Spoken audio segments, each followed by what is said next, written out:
Some thoughts on Senator Kennedy, because you know the senator as well. Well, I was 8 years old when he first went to the Senate, so I've literally grown up watching him in Washington, and of course my prayers are with him and his wife and for the whole family. Let's talk about today's inauguration, because while this has put a bit of a damper on the festivities, that it's still a very momentous occasion. I know that your family worked very hard when it came to civil rights, and I'm wondering if your father ever anticipated that all your hard work may lead, not your hard work alone, of course, Governor, but may lead to the election of the first African-American president in this country. Well, I don't think he thought he would ever see it, and he got to watch it today, and he told me he didn't think I would see it either. But it is a fulfillment of a dream that African-Americans, both the living and the dead, have struggled for a couple of centuries to try to build a movement that would bring economic and political and social justice to African Americans. But really what touched me was the effect that this inauguration has had on white Americans. People who didn't vote for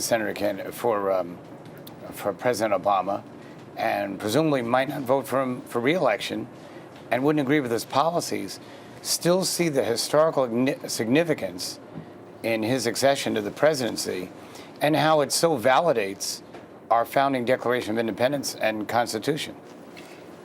Governor, I know there are people out there saying, when are they going to ask him the questions? Oh, well, I'm do going you to break in here and ask really you the so question. soon, Don't all Bob? shout out at once. When are you going to announce your appointment to replace and fill out Hillary Clinton's Senate term? And are you going to appoint Caroline Kennedy? Speaking of Kennedys, In the next couple of days, and I am not totally sure who I'm going to appoint yet. did Senator wait. Kennedy, in fact, ask you to appoint Caroline? No. I actually have not spoken to Senator Kennedy since he was ill last spring. There has been a lot of speculation, Governor, as you know. It's been sort of an emotional roller coaster in the press about Caroline Kennedy's chances, and is she a shoo-in, is she not?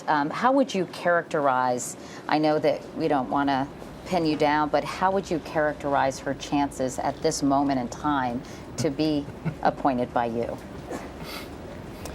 I don't know that I can characterize her chances until, or anyone else's, until I make an actual selection.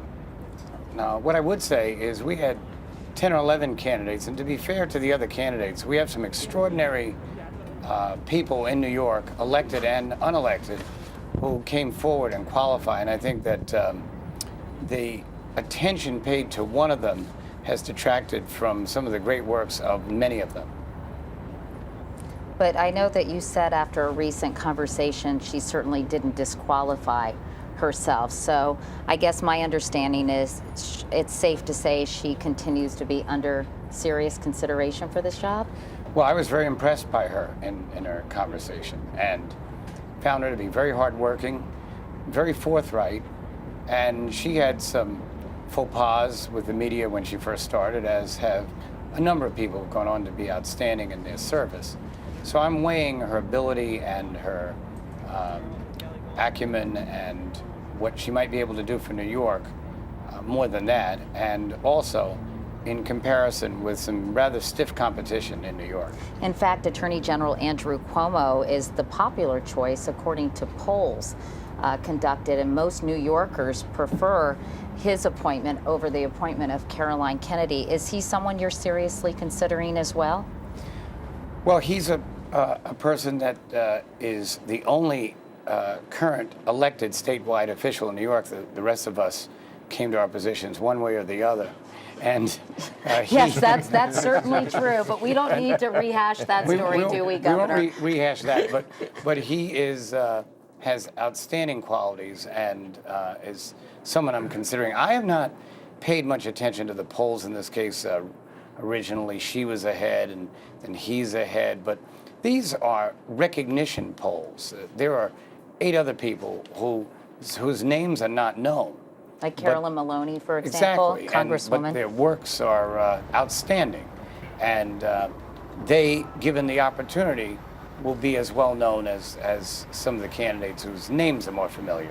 Do you think there's any possibility that if you don't appoint Andrew Cuomo to this position to fill out Senator Clinton's Senate term, that he might actually run against you for governor? Well, he's told me that he doesn't want to run against me, but I wouldn't think that's the case. What's important in these situations, Bob, is that there are a lot of ancillary factors that can affect these decisions. And the biggest challenge for me is, number one, not to hold any of the candidates responsible for the actions of advocates or self-promoters who want to get into what is obviously a very controversial situation. And the other is any effects on me.